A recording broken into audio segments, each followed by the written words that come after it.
I'm very excited to present this overview of zero trust and how ThreatLocker approaches zero trust. And I've been with ThreatLocker here, which is a zero trust endpoint protection platform. So we want to make sure that zero trust is something that's easy to achieve, to implement, to manage. And today's focus really is just to give you guys an overview what zero trust is, how it can be applied in most environments that we see out there, how it can be so that's easy to achieve, and all the benefits that you get from it, really. So that's the plan here for today's demonstration. Did anybody else need to introduce themselves before I jump in? All right, great. So I'll go ahead and start sharing my screen here.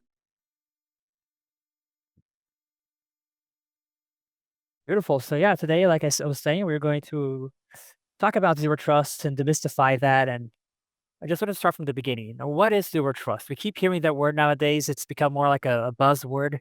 So the way we see zero trust really is least privilege, that principle of least privilege. Deny by default and allow by exception. We don't want to trust that just because an application is trying to run in your environment, that it's just worth it. We're going to allow it by default, just because we don't know it to be bad yet. We don't want a device to remote into your endpoint just because it can. It might not be a trusted source. We don't want is any program to access your storage devices just because it can, just because Windows allows it by default. So this principle of least privilege is really powerful in today's world because we're seeing more and more than just relying and detecting bad behavior or bad software is not enough because of all the zero-day exploits that we see, all the vulnerabilities that happen with trusted applications. One of the things that we need to think about, um, software, whether that's trusted or untrusted software, is that every time that you open it in your computer, that software can access everything that you can. So if you are a regular user with limited access to some places in your environment, well, you can still access those environments or those locations with a lot of programs that may have no business reaching out to those locations. So this is a very important concept, and a lot of people they'll fail to see this as something that's really dangerous. Is that software by default can access everything that you can. So if you're trying to run an app in your environment, that app is going to have access to your other applications. It's going to be able to communicate with PowerShell, with command prompt. If you're opening Adobe, for example, within Adobe, if there is a vulnerability, for instance, it can try to go and access data that has no business accessing.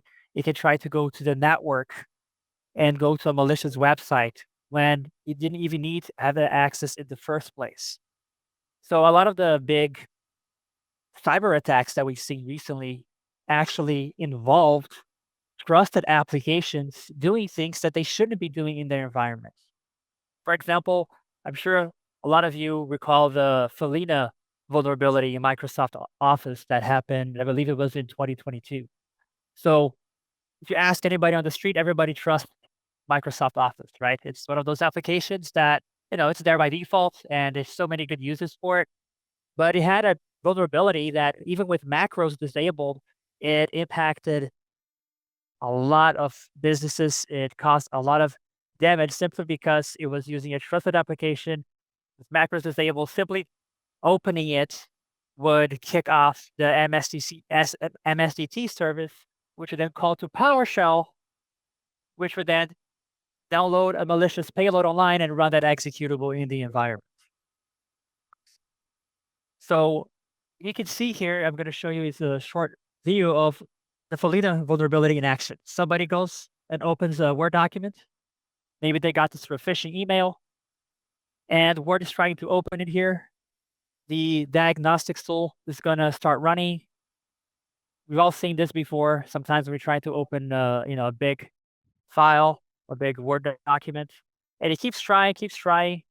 And in the background, what it's actually doing is it's calling to PowerShell to run an executable and cause damage in your environment. So notice here PowerShell ran, and here's the executable that was able to run. In this case, it was just ha ha ha, you lose, but this could be anything, right? And This is something that people by default allow in their environments. And I believe they should continue to allow Office to run, of course. There's so many opportunities, so many applications out there that have great business opportunities, a lot of business cases. But the issue is those applications shouldn't just do anything that it's called to do. You shouldn't be able to do anything in your environment. There should be some parameters in place, some limitations to limit the scope so that things like this vulnerability doesn't happen in the future. And nowadays, here's where the gap is because how is malware detected? So at first we had traditional antivirus, right? You would have a database of hashes and things like that, and you would cross-reference that with what's running in your environment. If it detects that says something malicious, if you're going to try to block it or quarantine it. Then we started working with more advanced AVs, the next gen AVs, which did a little better job at detecting malicious behavior in your environment. And now we are more on that EDR realm where, in my mind, EDR is just like another next gen AV. It does a better job at reacting to things. So no longer is relying on just detecting it, but it can also do some reaction as well. So we like EDR tools. We think it has its place in an environment, but we believe that it should be an add-on to a zero trust foundation in security. Because when we think about those tasks that happen when third parties test malware and EDR tools, a lot of times we see that 100% of malware is detected during AV and EDR tests. So all those malware that they tested against a lot of the famous EDRs out there, the EDRs were able to detect that. The problem is that also 100% of successful cyber attacks, they were not detected in time or at all. So clearly there is a gap there. Clearly EDRs, AVs is not enough to combat these modern attacks that we see happening every day. There is something there that's not clicking. And that's what we believe is zero trust. I think the future of endpoint security is zero trust simply because of the fact that with zero trust, you don't need to necessarily know that something is bad to block it from running in your environment. You can, with zero trust, allow all you need and block everything else, including executables, DLLs, PowerShell scripts. And it is possible to make it easy so that users can request access to things that they don't have access to. So if somebody's trying to run an executable in your environment that you haven't seen before, that you haven't trusted, are able to request that access with ThreatLocker so that you can vet it out first and approve it if appropriate. So just eliminate a lot of the risks involved with current threats because those threats, a lot of times they go through and EDRs, AVs don't detect it simply because they don't know it to be bad. They allow things to go and run by default. They only try to block something that they know to be bad. The danger, of course, is the unknown. So let's say ask a quick question on that. If I as a user request access and okay, never mind, let me change hats. And I'm on the IT team. Do I get the file? Can I put it in a sandbox? What does that look like from an evaluation standpoint?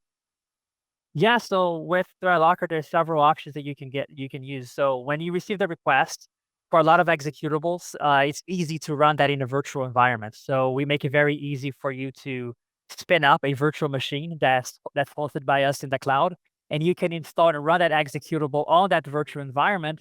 And we also offer a risk center in that VM that is going to show you what that application is trying to do in the environment. If it's what are the files that are being installed, we can cross-reference those with VirusTotal as well to check if it's something that's already known to be potentially harmful in their environment. You can also see what is doing in the system. Is it perhaps adding itself to the startup menu and things like that? So that's a great question because when you're dealing with zero trust, you need to have a platform that allows you to easily implement it, but also easily manage it, right? You don't want it to be a burden for the end user to request access and then not be able to have it approved in time or having difficulties troubleshooting. So with a zero trust approach, which is the future of endpoint security, you need a platform that can help you manage that easily and smoothly.